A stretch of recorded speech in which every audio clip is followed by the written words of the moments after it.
Assalamualaikum warahmatullahi wabarakatuh. Perkenalkan kami dari kelompok 1.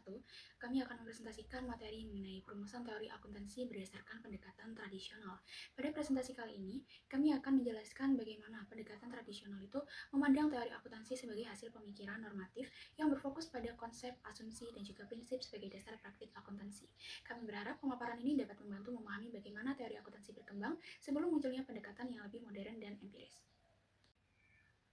Nah, sebelum masuk ke materi, saya akan memperkenalkan anggota dari kelompok kami. Yang pertama ada Arin Salsabila dengan NIM akhir 040, Marifatul Rumah dengan NIM akhir 108, dan Nuralia Syafira Khairunisa dengan NIM akhir 078, Revani Jaila Syam dengan NIM akhir 318, serta Muhammad Akhil Sirajuddin dengan NIM akhir 215. Nah, untuk yang pertama, kita akan membahas tentang hakikat akuntansi. Jadi menurut Belkawi, akuntansi itu tidak hanya merupakan pencatatan transaksi, tetapi memiliki beberapa gambaran hakikat, yaitu sebagai proses pengukuran ekonomi, sistem informasi, dan sarana pertanggungjawaban. Ketepatan memahami hakikat akuntansi berarti mampu untuk melihat fungsi akuntansi secara luas, bukan hanya sebagai pembukuan. Jadi, intinya menurut Belkawi, akuntansi itu bukan cuma nyatet transaksi doang. Akuntansi itu punya beberapa fungsi yang penting seperti mengukur kondisi perusahaan, memberikan informasi, dan jadi alat pertanggungjawaban. Jadi, kita nggak boleh melihat akuntansi itu cuma sebagai pembukuan biasa. Nah, di sini hakikat akuntansi itu terbagi menjadi 3, yaitu akuntansi sebagai pengukuran ekonomi, akuntansi sebagai sistem informasi, serta akuntansi sebagai pertanggungjawaban atau stewardship. Selanjutnya akan kita bahas secara lebih rinci di slide selanjutnya. Nah, pada slide ini, akuntansi sebagai pengukuran ekonomi itu berarti akuntansi berfungsi untuk mengukur aktivitas ekonomi dan menyajikannya dalam bentuk angka, sehingga kinerja dan posisi keuangan perusahaan dapat dinilai secara objektif. Nah, di sini akuntansi itu dipahami sebagai alat untuk mengukur aktivitas ekonomi perusahaan, dan semua kegiatan bisnis yang awalnya itu rumit itu disederhanakan jadi angka, supaya kita itu bisa menilai laba, posisi keuangan, serta kinerja perusahaan dengan lebih jelas. Nah, selanjutnya ini akuntansi sebagai sistem informasi, di mana akuntansi itu menghasilkan informasi keuangan yang digunakan oleh berbagai pihak untuk membantu pengambilan keputusan ekonomi. Nah, di sini berarti selain mengukur, akuntansi itu juga berfungsi sebagai sistem informasi. Artinya, hasil pencatatan tadi dipakai sebagai informasi oleh investor, manajer, dan pihak lain untuk mengambil keputusan ekonomi. Selanjutnya, akuntansi sebagai sarana pertanggungjawaban. Di sini berarti akuntansi itu menjadi alat bagi manajemen untuk mempertanggungjawabkan pengelolaan sumber daya kepada pemilik dan pihak yang berkepentingan. Nah, akuntansi juga jadi alat pertanggungjawaban di sini. Jadi, lewat laporan keuangan, manajemen itu bisa menunjukkan ke pemilik apakah mereka itu sudah mengelola perusahaan dengan baik atau belum.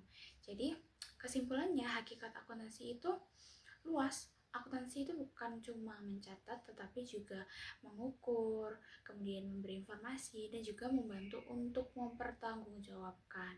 Itu sebabnya kita harus memahami akuntansi secara lebih menyeluruh.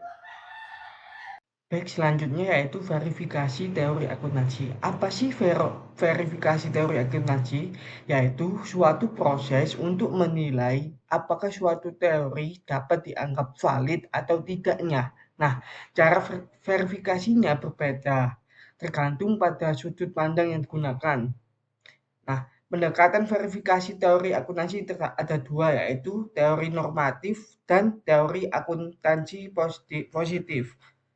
Normatif yaitu menjelaskan apa yang seharusnya kita lakukan. Nah, dan disusun dari asumsi dan tujuan tertentu, mengandung unsur nilai, diverifikasi melalui penalaran logis dan kewajaran asumsi, dan tidak tergantung pada bukti empiris. Yang kedua, teori akuntansi positif, yaitu menjelaskan dan memprediksi praktik yang benar-benar terjadi, bersifat bebas nilai, diverifikasi melalui observasi objektif, dan penilaian empiris, menggunakan pengujian hipotesis dan analisis statistik, dan jika sesuai dengan fakta dan memiliki daya prediksi. Selanjutnya yaitu struktur teori verifikasi teori akuntansi ada 3. Yang pertama yaitu sinantik, yaitu berfokus pada hubungan logis antar simbol akuntansi, tidak memiliki kandungan empiris, dan diverifikasi melalui konsistensi dan logika internal. Yang kedua yaitu teori semantik, yaitu menghubungkan simbol akuntansi dengan realitas ekonomi, mengandung unsur empiris, dan diverifikasi melalui observasi untuk memastikan kesesuaian dengan fakta. Yang ketiga yaitu teori pragmatik, yaitu berfokus pada reaksi atau perilaku pengguna informasi akuntansi, sangat empiris dan diverifikasi melalui penelitian terhadap dampak dan daya prediksi informasi. Baik, selanjutnya adalah pengertian dari teori akuntansi yang dimaksudkan dalam kehakikat akuntansi. Jadi, teori akuntansi ini merupakan seperangkat prinsip, asumsi, dan juga konsep kerangka berpikir yang digunakan untuk menjelaskan serta memprediksi praktik akuntansi. Jadi, teori ini tidak hanya menjelaskan apa yang dilakukan dalam praktik akuntansi tersebut, tapi memberikan alasan mengapa praktik tersebut itu dilakukan. Dengan kata lain, teori ini berfungsi sebagai dasar konseptual untuk mendasari penyusunan standar dan juga lain sebagainya. Untuk di pendekatan tradisional ini, perumusan teori itu banyak bersifat normatif yang dimana dia itu teorinya harus dikembangkan dan tidak hanya mendeskripsikan praktik yang ada, tetapi juga memberikan pedoman ideal mengenai praktik yang seharusnya diterapkan. Teori menyediakan kerangka logis untuk memahami dan mengevaluasi praktik akuntansi. Tanpa teori, praktek hanya menjadi prosedur teknis tanpa landasan yang ada. Yang kedua, menjelaskan dan memprediksi praktik.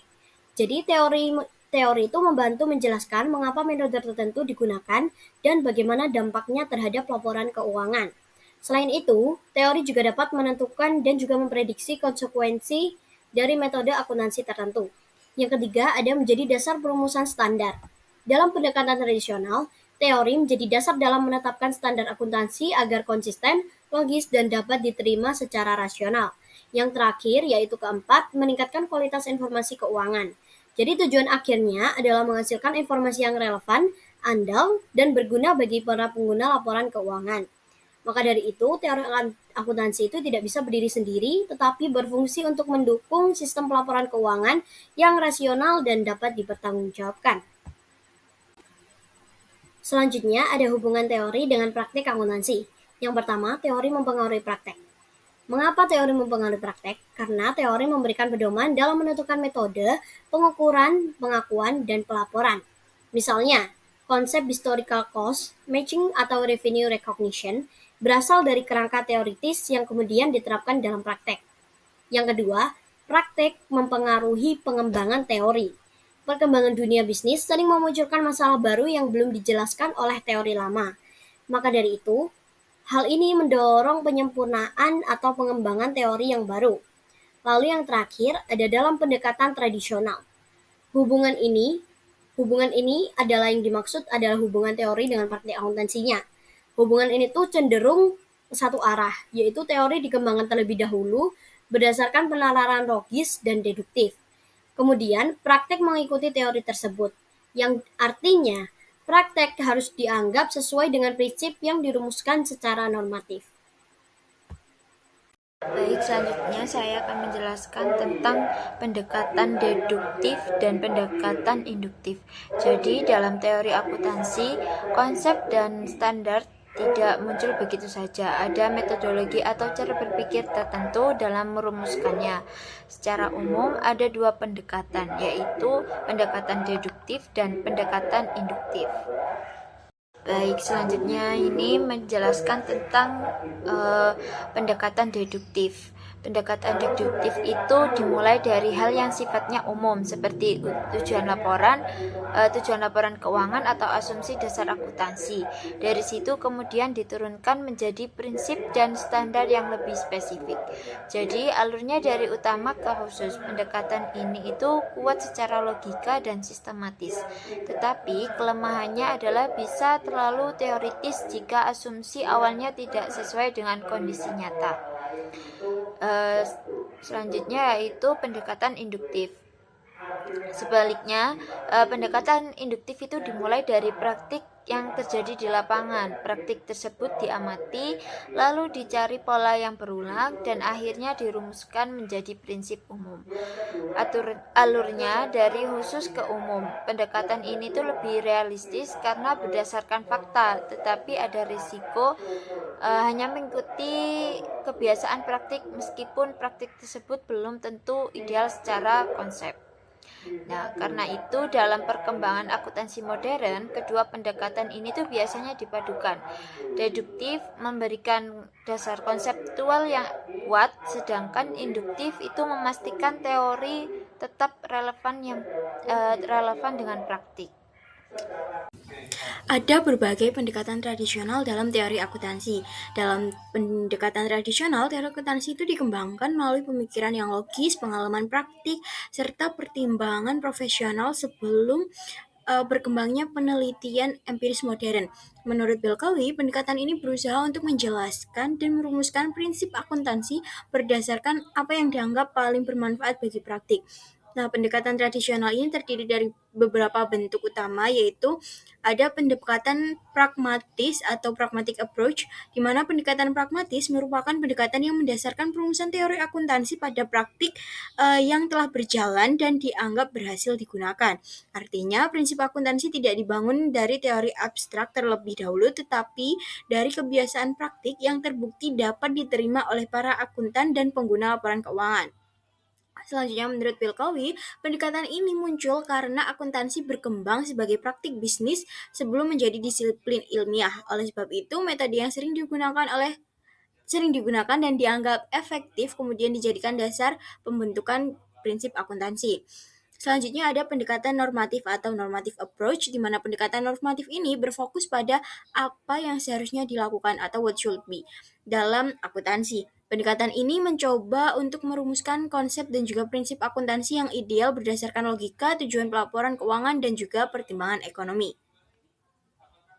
Selanjutnya ada pendekatan positif atau positive approach, di mana pendekatan positif ini bertujuan untuk menjelaskan dan juga memprediksi praktik akuntansi yang benar-benar terjadi, bukan menentukan praktik yang seharusnya dilakukan. Nah, fokusnya adalah untuk memahami alasan perusahaan mengapa memilih metode akuntansi tertentu. Nah, menurut Belkawi menjelaskan bahwa pendekatan ini berkembang ketika penelitian akuntansi mulai menggunakan metode ilmiah dan juga data empiris. Selanjutnya ada pendekatan selektif atau selective approach, di mana pendekatan selektif merupakan pendekatan yang memilih metode akuntansi tertentu dari berbagai alternatif yang tersedia berdasarkan kriteria tertentu seperti relevansi, keandalan, atau kegunaan informasi. Menurut literatur teori akuntansi tradisional, pendekatan ini muncul karena akuntansi tidak memiliki satu metode tunggal yang selalu benar, sehingga diperlukan proses pemilihan metode yang paling sesuai dengan kondisi. Sekian penjelasan materi dari kelompok kami. Terima kasih atas perhatiannya. Mohon maaf apabila ada salah kata. Wassalamualaikum warahmatullahi wabarakatuh.